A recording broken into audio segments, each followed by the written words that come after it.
Eu não me contenho, pastor Ricardo, eu tenho vários e várias parceiras sexuais. Então, meu amigo, use preservativo. Eu não quero que aconteça nenhum acidente e eu vou dirigir com o maior cuidado, mas todo mundo no carro com cinto de segurança e criança na cadeirinha, hein? Os tempos estão sombrios, todos os sinais estão sendo dados. Acorde enquanto é tempo. Jesus está voltando. Volte para ele antes. O mundo nos engana, mas a verdade é uma só: deste mundo nada se leva. Não se deixe mais ser enganado pelos emissários de Satanás. Nosso propósito aqui neste canal é te convidar, todos os dias, para essa reflexão. Reflexão do dia. João 18:4. Sabendo, pois, Jesus todas as coisas que sobre ele haviam de vir, adiantou-se, e disse-lhes: A quem buscais? 5. Responderam-lhe: A Jesus Nazareno. Disse-lhes Jesus: Sou eu.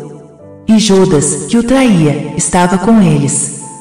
6. Quando, pois, lhes disse: Sou eu, recuaram, e caíram por terra. 7. Tornou-lhes, pois, a perguntar: A quem buscais? E eles disseram: A Jesus Nazareno. 8. Jesus respondeu: Já vos disse que sou eu, se, pois, me buscais a mim, deixai ir estes. 9. Para que se cumprisse a palavra que tinha dito: Dos que me deste nenhum deles perdi. Jesus sabe de tudo, glórias a Ele.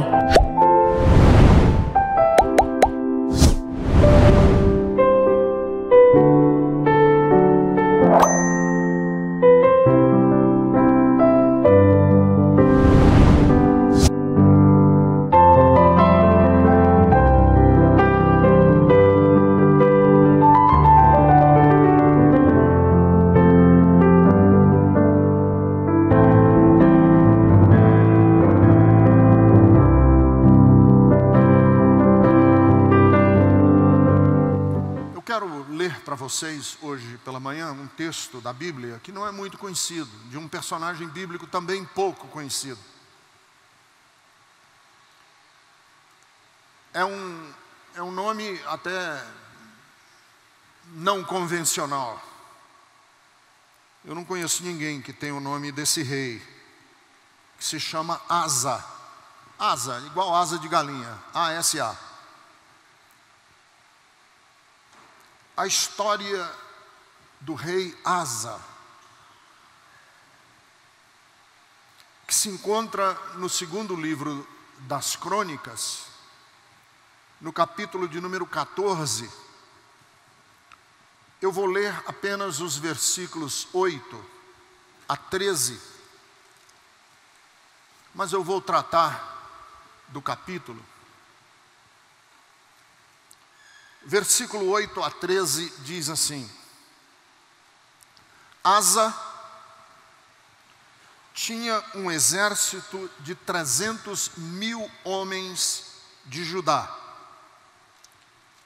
equipados com escudos grandes e lanças, e 280.000 de Benjamim, armados com escudos pequenos e arcos. Todos eram valentes homens de combate. O etíope Zerá marchou contra eles com um exército de 1 milhão de soldados e 300 carros de guerra, e chegou a Maressa. Asa saiu para enfrentá-los, e eles se puseram em posição de combate no vale de Zefatá, perto de Maressa. Então Asa clamou ao Senhor, o seu Deus: Senhor, não há ninguém como tu para ajudar os fracos contra os poderosos. Ajuda-nos, Senhor, ó nosso Deus, pois em Ti pomos a nossa confiança e em Teu nome viemos contra este imenso exército. Eu vou dar o spoiler da minha pregação de hoje. Entre tudo o que eu vou falar hoje, o principal é que Deus ajuda os fracos.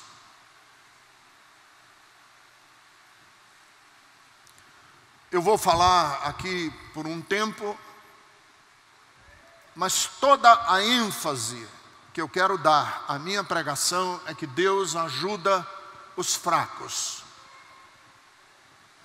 Então você que está aqui hoje nesse ambiente da Bethesda e você é uma pessoa confiante em si mesma, você que está aqui hoje na Bethesda e você tem muito orgulho de quem você é, você tem muita autoestima, e a sua autoestima é tão grande que ela transborda para o narcisismo, eu não quero falar com você. Aliás, essa mensagem não é para você. Não é para você religioso, que jejuou essa semana e está com um bom cacife diante de Deus. Não é para você que pertence a uma igreja boa, de bom nome. Eu quero falar hoje para os fracos, para os indignos, para a gente que está no fundo do poço, para você mulher que não sabe nem como saiu da cama hoje de manhã, para você que tem tanta culpa pelas besteiras que já fez na vida, que você não tem nem coragem de levantar a cabeça e falar com Deus de cabeça erguida. Você só fala para Deus de cabeça baixa. É para você que eu quero falar. Então repita comigo, porque essa vai ser a ênfase. Repita comigo o versículo de número 13. Depois de mim, diga assim: Senhor, não há ninguém como Tu para ajudar os fracos. Diga.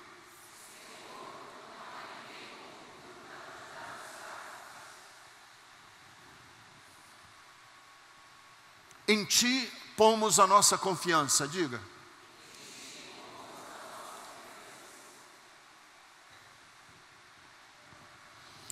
Asa é o terceiro rei de Judá. Ele é bisneto de Salomão. Ele, na verdade, reina apenas sobre 2 tribos de Israel. Ele só é rei de Judá e de Benjamim. 2 tribos. A história de Asa é muito importante, embora nós não o conheçamos bem. Porque esse rapaz chamado Asa faz parte da árvore genealógica de Jesus. Ele está lá na árvore genealógica de Jesus e é, portanto, um dos ancestrais na linhagem que antecedeu Jesus. Toda a história de Asa está contada nos capítulos 14, 15 e 16 de 2 de Crônicas. Eu não vou entrar na história dele toda.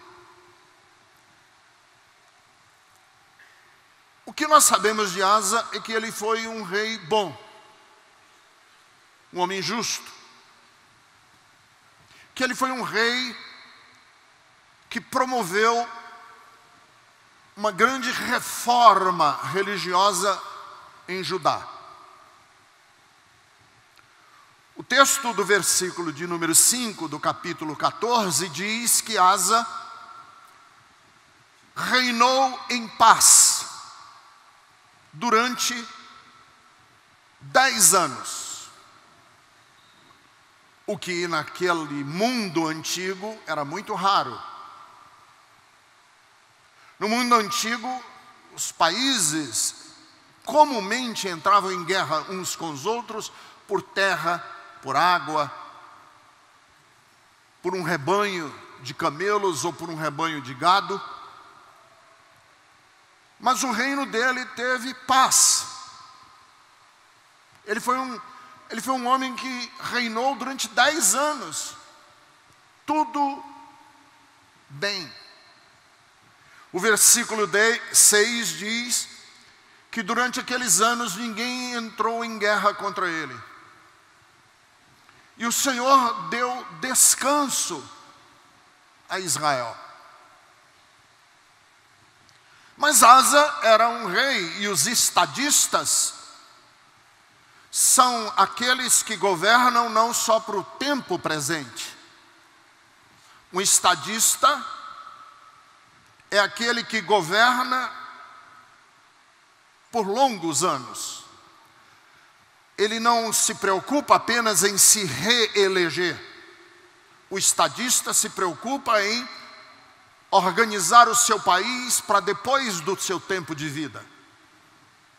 E o texto nos diz que assim foi Asa.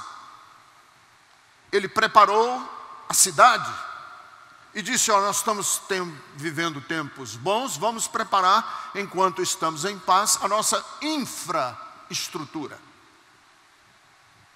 E Asa então preparou a infraestrutura. Organizou construção do muro, que as cidades naquela época eram rodeadas de muros. Trocou as trancas das portas, melhorou a guarita, colocou bons soldados e preparou um exército. Tempos de paz. E o texto nos diz que ele chamou gente de Judá com grandes lanças. Ele tinha 2 tipos de exército. Um exército mais de guerra convencional e um exército mais de mobilidade rápida. O exército que era para uma guerra mais convencional tinha grandes lanças e grandes escudos. O que precisava de maior mobilidade era um exército de homens armados de escudos pequenos, para poder se moverem com rapidez, com arcos. Mas o texto diz que tanto de Judá como de Benjamim eram todos valentes. Era uma tropa de elite.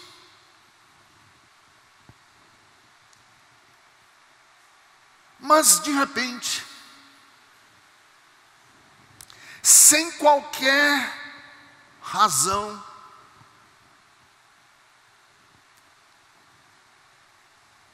o rei etíope, chamado Zerá, resolveu atacar o rei Asa e Judá. E veio com tudo. Mas veio com tudo. O rei etíope atacou com 1 milhão de soldados. Calcule isso em termos de mundo antigo.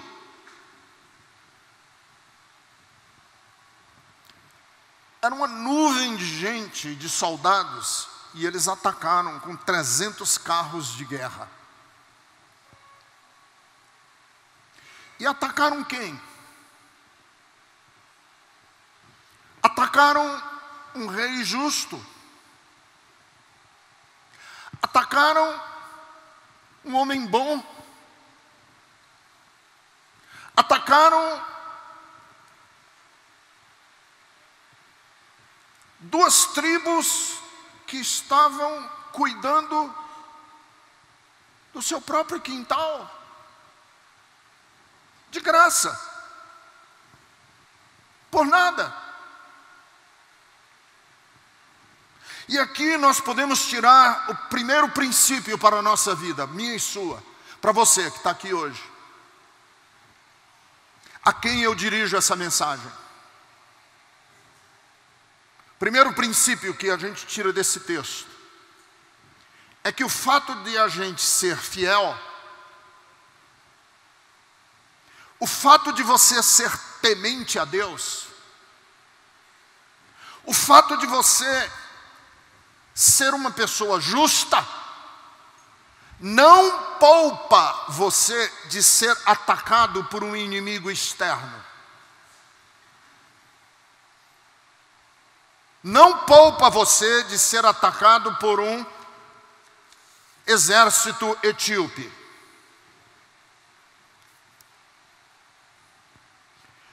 E esse princípio é importante, porque eu vou desenvolver essa tese já um pouco mais profundamente. Porque nós muitas vezes desenvolvemos no nosso imaginário que pelo fato de sermos tementes a Deus, de nossa casa estar organizada, de eu ser obediente à lei de Deus, o fato de eu sacrificar, o fato de eu orar com frequência, o fato de eu jejuar, o fato de eu fazer uma campanha de oração na igreja X, Y e Z, que de alguma maneira eu serei poupado. Não. Não. E eu digo isso não como ameaça, eu digo isso como consolo. Eu digo isso como esperança para você. Porque eu não quero que além da sua dor, além do seu sofrimento, além da sua angústia, você se sinta responsável o que foi que eu fiz para merecer isso. O livro do Eclesiastes deixa isso muito claro. Eclesiastes capítulo 9, versículos 1, 2 e 3, deixa muito claro, quando o Eclesiastes, o pregador, diz: refleti sobre tudo isso e cheguei à seguinte conclusão, de que justos e sábios, e aquilo que eles fazem estão nas mãos de Deus. O que os espera? Se é amor ou ódio, ninguém sabe. Porque todos partilham de um bem comum, de um destino comum, de uma sorte comum. O justo e o ímpio, o puro e o impuro, o que oferece sacrifícios e o que não oferece. O que acontece ao homem bom, acontece ao homem pecador.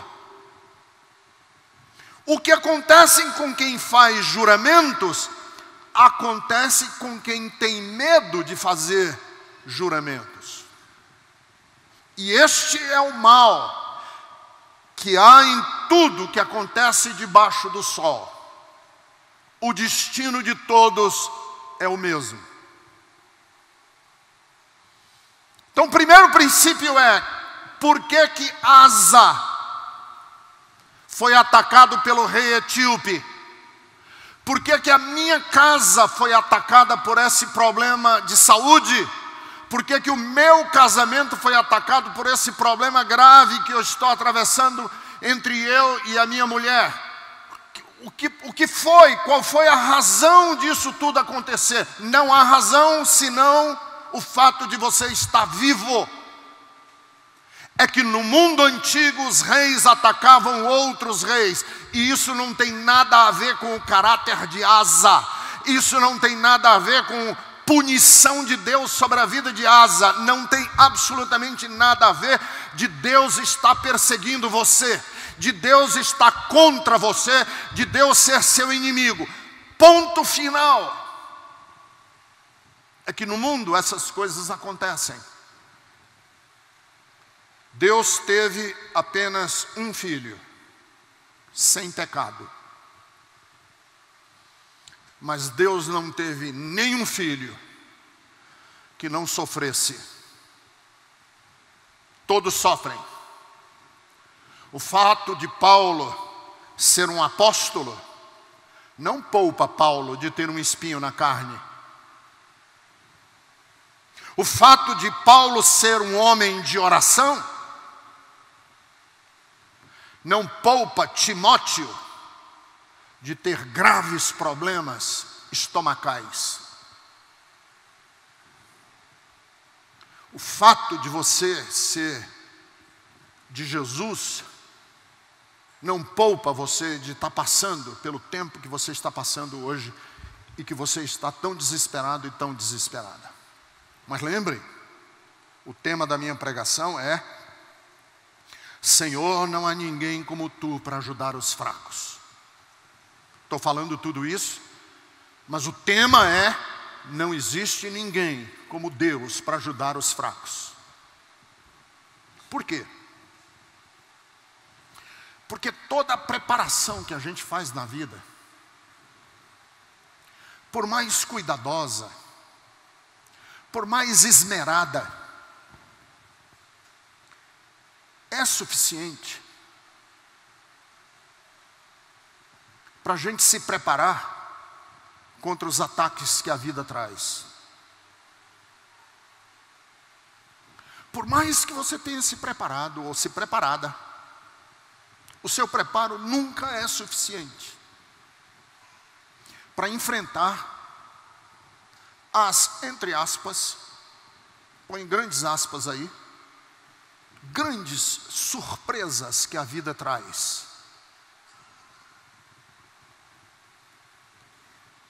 Porque foi assimétrico. Foi 1 milhão de soldados. O ataque veio com 1 milhão de soldados. Por mais que Asa tivesse preparado as suas muralhas, por mais que ele tivesse fortificado as trancas, ele só tinha 280 mil de Benjamim. O outro exército era avassaladoramente maior do que o dele. Porque não existe fortificação que nos prepare emocionalmente quando chega uma doença em que o médico diagnostica sem solução. Você diz assim: eu sou um cara preparado, pastor, eu sou uma pessoa que tiro de letra os problemas da vida. Não, tem alguns problemas que quando chegam na nossa casa e batem na nossa porta, por mais maduro que você seja, você se abate. Tristezas que nos surpreendem, perdas e separações que nos esmagam. Quando a morte prematura bate na porta da casa de alguém, não tem uma mãe que esteja devidamente preparada, não tem um pai que esteja devidamente preparado, não tem um avô que esteja devidamente preparado. E mais, não há meteorologia para os grandes perigos da vida. Não há mapa astral que antecipe o ataque do rei etíope com 1 milhão de soldados. Não há profecia que nos prepare suficiente e adequadamente para esse tombo que a gente leva na vida muitas vezes. Certa vez eu e a Jerusa fomos convidados para falar numa conferência nos Estados Unidos. Era uma conferência que ia acontecer na Carolina do Norte, das igrejas batistas dos Estados Unidos. Só que quando nós chegamos aqui no aeroporto de Guarulhos,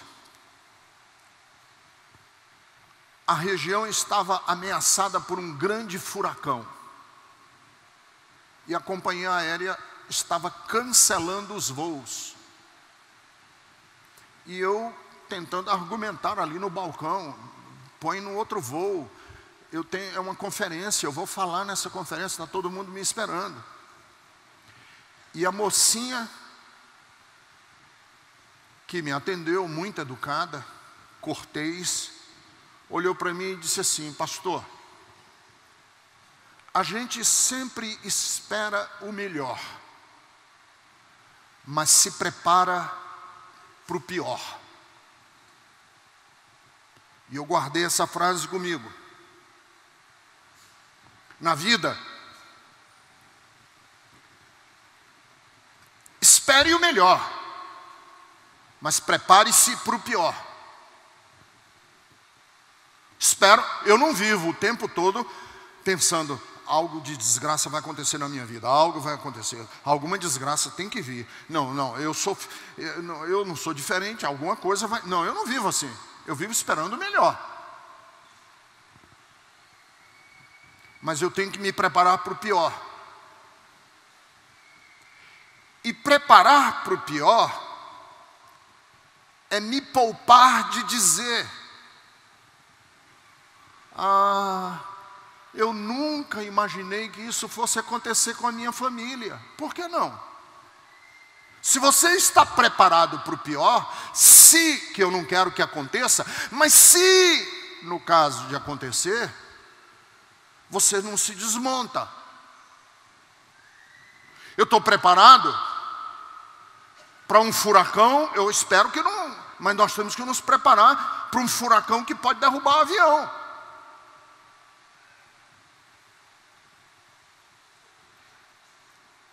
Porque eu ouço muitas vezes as pessoas no meio da tribulação dizerem assim: mas por que isso comigo?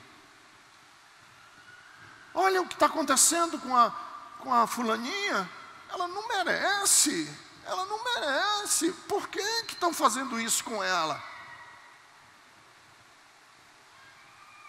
O que foi que eu fiz para merecer isso, Senhor? Você não fez nada, amigo.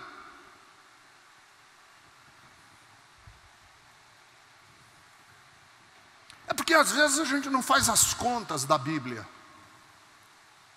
A gente lê a Bíblia seletivamente. Esse é um problema gravíssimo na nossa leitura da Bíblia. Porque a gente, quando lê a Bíblia, por exemplo, a gente vê que Moisés foi poupado. Lembram da história de Moisés? A irmã colocou ele numa balsa, num barquinho feito de feno, feito de capim, e o barquinho foi dar na casa de Faraó. E a gente diz: que milagre maravilhoso! O barco de Moisés foi parar na casa do Faraó. Lindo, é lindo, e é. Mas espere um instante.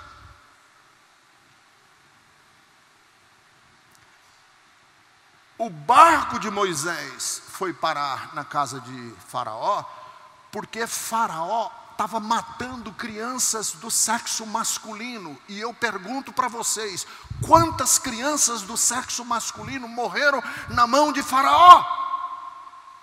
Quantas mães choraram? Judias. Quantas mães de Israel choraram porque os seus filhos foram mortos pela espada de Faraó? Quer outro exemplo? Herodes estava matando crianças em Belém. Jesus e a família sagrada, Maria e José, fugiram para o Egito e escaparam da fúria de Herodes, que estava matando crianças em Belém. Mas espere um instantinho. O texto diz que ele estava matando crianças em Belém. Significa que crianças em Belém estavam sendo assassinadas. E o que foi que essas crianças fizeram para merecer serem mortas pela espada de Herodes ou pela espada de Faraó? O que eles fizeram? Nada. Por que o rei Asa está sofrendo? o ataque avassalador de um inimigo, com 1 milhão de soldados. Porque Deus é contra ele? Não. Pelo contrário. Não existe um Deus como tu, que olha para os fracos, para as mães que choram os seus filhos, para as famílias abandonadas. Não existe um Deus como tu, que olhe para mim, que estou aqui na Bethesda hoje, sem merecer absolutamente nada, e me jogando perdidamente nos teus braços, porque esse meu amigo aqui do lado pode até ter muito cacife com Deus, mas eu não tenho.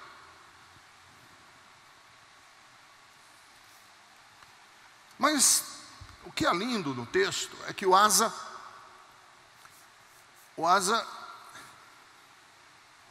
recebeu essa ameaça.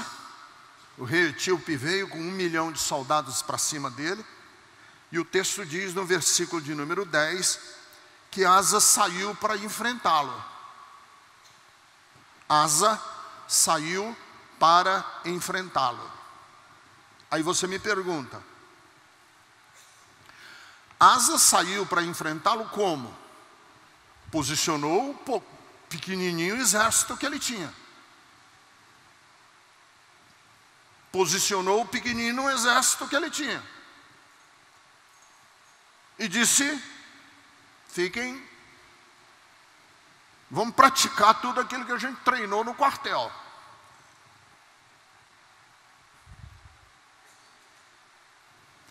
Ricardo, e ele não vai orar? Vai. Mas às vezes, a atitude tem que vir antes da oração. Às vezes, a atitude tem que preceder a oração.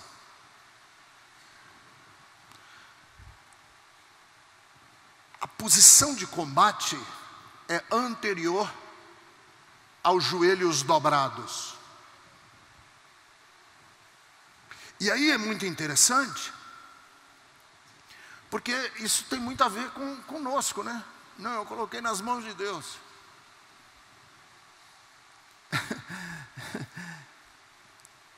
Jubes, chama a minha mulher e diga assim, Jubes, vamos orar para não chover hoje? Mas não esquece de trazer o guarda-chuva. Vamos orar para não chover?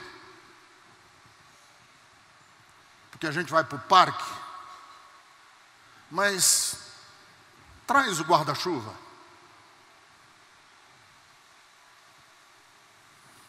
Eu não quero que os meus filhos tenham sarampo, e eu vou orar para Deus para que eles não peguem sarampo. Mas amanhã de manhã eu estou na UBS para vacinar.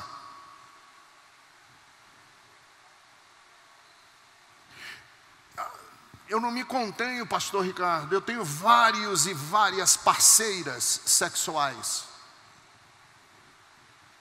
Então, meu amigo, use preservativo.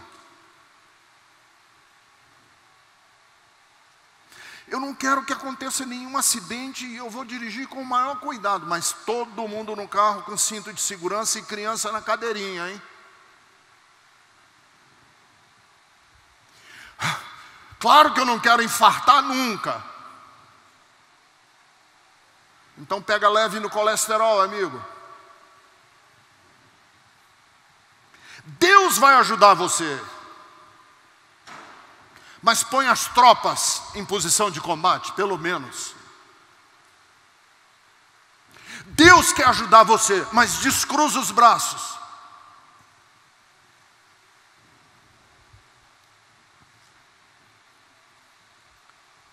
E aí Asa ora.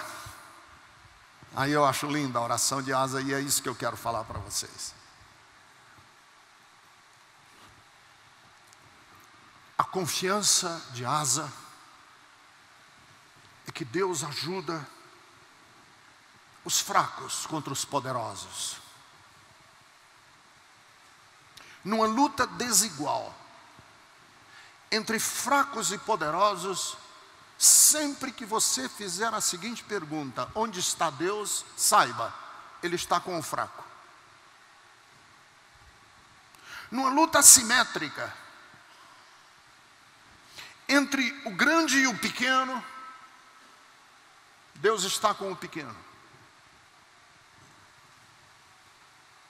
O Evangelho não é para gente capaz. Jesus disse: eu não vim para os sãos, eu vim para os doentes.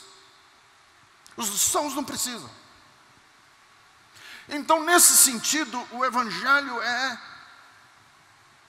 a contradição da meritocracia, do empreendedorismo, da receita neurolinguística, do coach, do self-made man, de quem pode, de quem sabe, de quem tem sangue azul nas veias, que não precisa, que desdenha. Não, esse não é, o Evangelho não é para você. O Evangelho é para homens e mulheres que bateram no fundo do poço, que olharam para o inimigo avassaladoramente maior do que eles e disseram assim: Senhor, eu não tenho outra esperança, eu não tenho outro arrimo, eu não tenho outro em quem confiar, senão no teu nome e na tua misericórdia, e eu me jogo perdidamente nos teus braços, perdidamente. Por quê? Porque eu não tenho nenhuma certeza, a não ser de que tu és fiel e de que tu és cuidadoso com aquele e com aquela que é frágil. Então o Evangelho é uma boa notícia. E é uma boa notícia que contradiz inclusive a religião.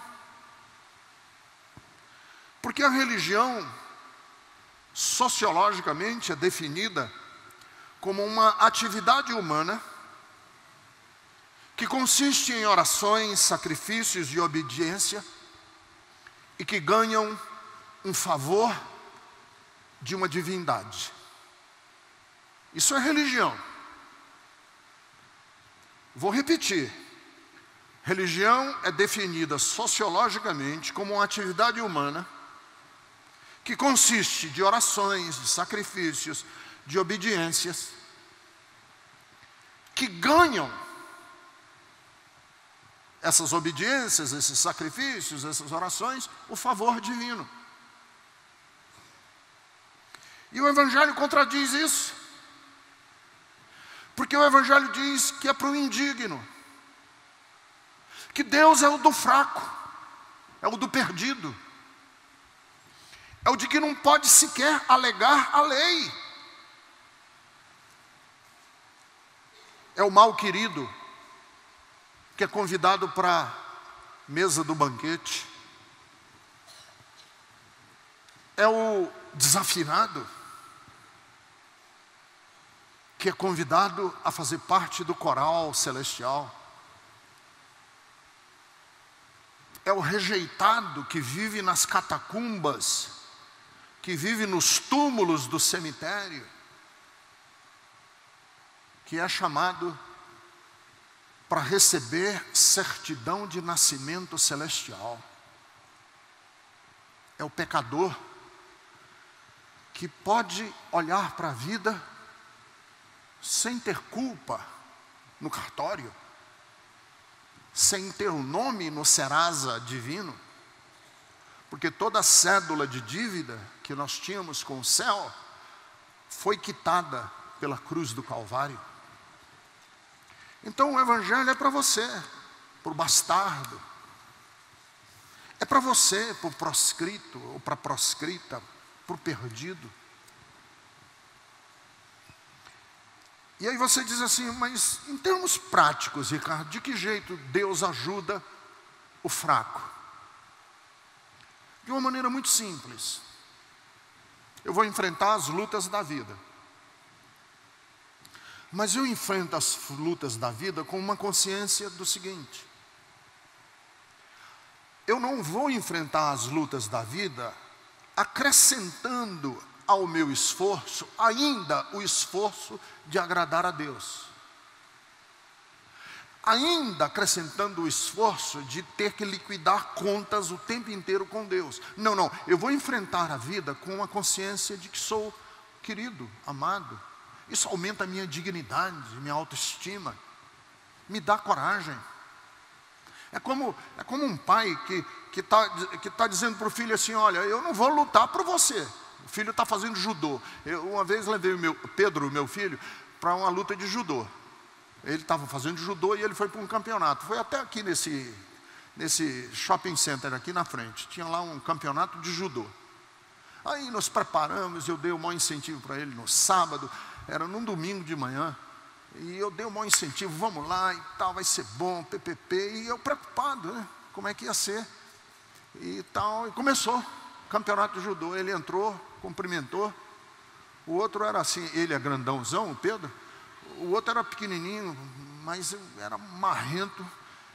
O outro olhou assim para o Pedro, foi para cima dele e pum, pum, pá, pum, terminou. O juiz deu o ganho de causa. Falei, junta as coisas, vamos embora.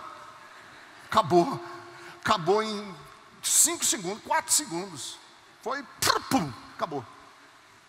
Mas aí eu fui no carro dizendo para ele: é assim, a vida é assim.